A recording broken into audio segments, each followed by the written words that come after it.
Greetings. Keith Prather here again for NCM with the Powersports Economic Update.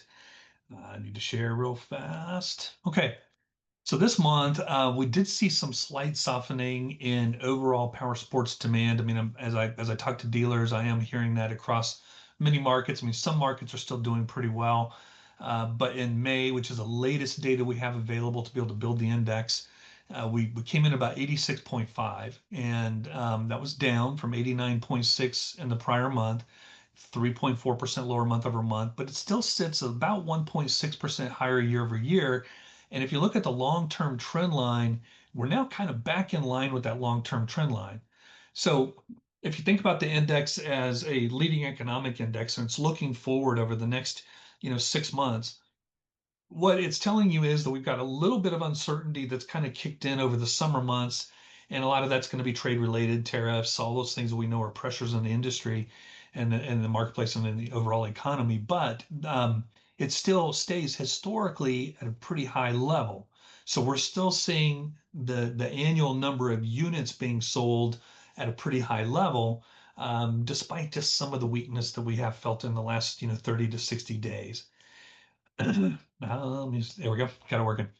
The retail sales index then also kind of shows this. We're still up about 2.3% year over year, and about 0.4% higher in the 3 month moving average, which you see here.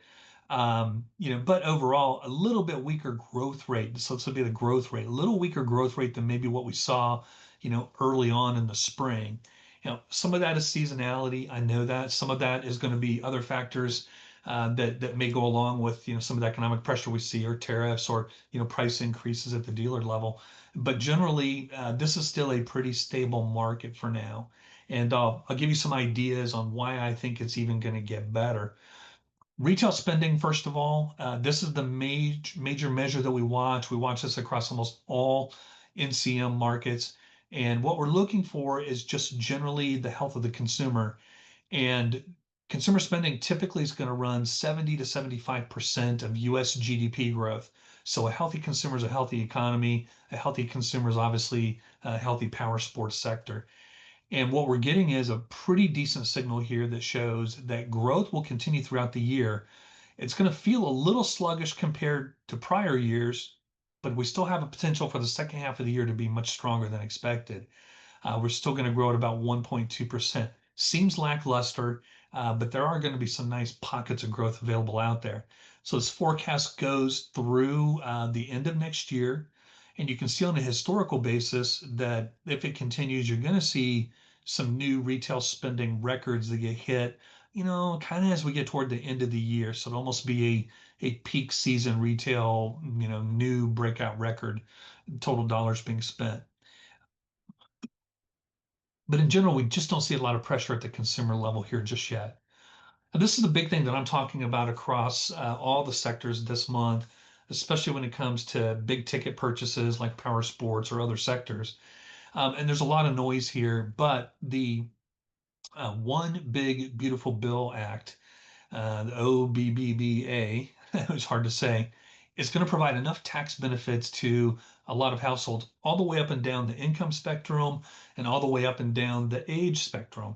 So everything from young workers that are making tips and working hourly jobs, all the way up to retirees are going to see some net benefits, because not only was the prior tax breaks extended, but there's new incentives to create what we believe are going to be some incremental benefits at a household level.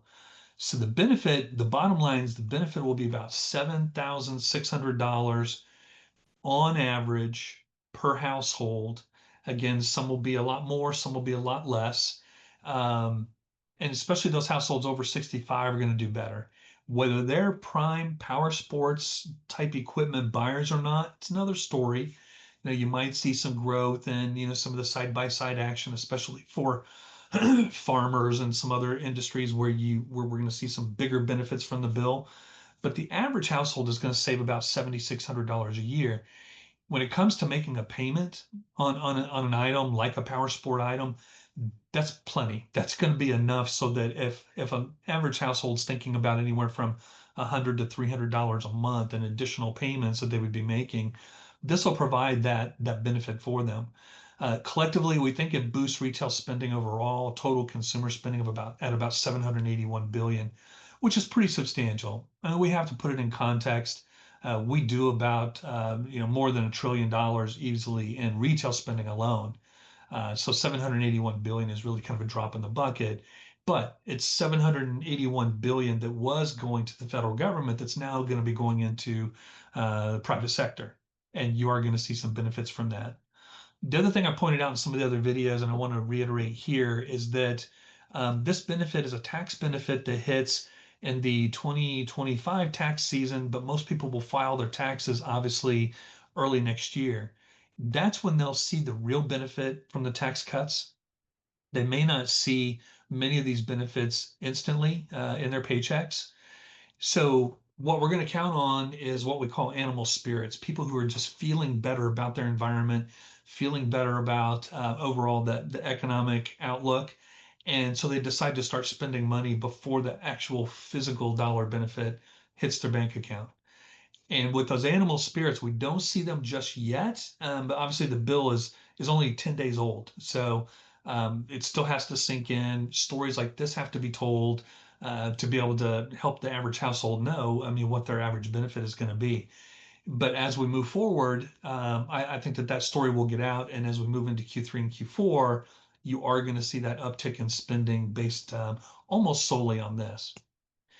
So at a macroeconomic perspective, we're still going to keep a fairly conservative estimate through the end of the year.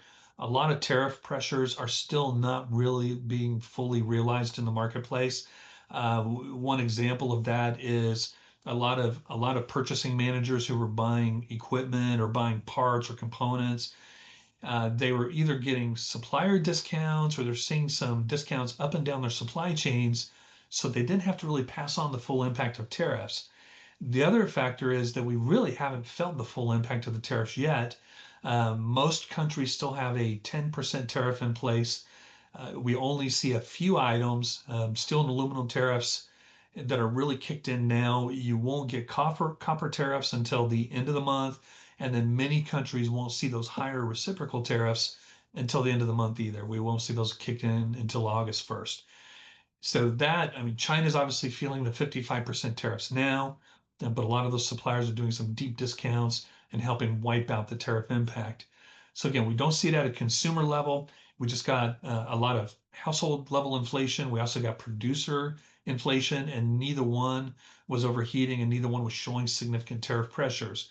But again, those tariff pressures are probably still coming, which is why we have the second half of the year still fairly lackluster. Hopefully that will change. Hopefully we'll see some benefit and have reasons to prop it up. But then for the full year, growing at this is basically an anemic number. It should be a lot hotter than 1.5%, but that's kind of where we're at the moment, and then picking up a little bit in 2026. Again, we'll update these as we get more information. Right now we're just watching a lot of trade deals, trying to understand what's in those trade deals specifically, and we'll pass on the news as we get it, but we've got the big tax bill behind us. There are a lot of tangible benefits that consumers will see from it, and hopefully that will create a little bit of a tailwind and help build some momentum as we go into the end of the year. So anyway, hope everyone's doing well. Stay safe out there, and we'll see you next month.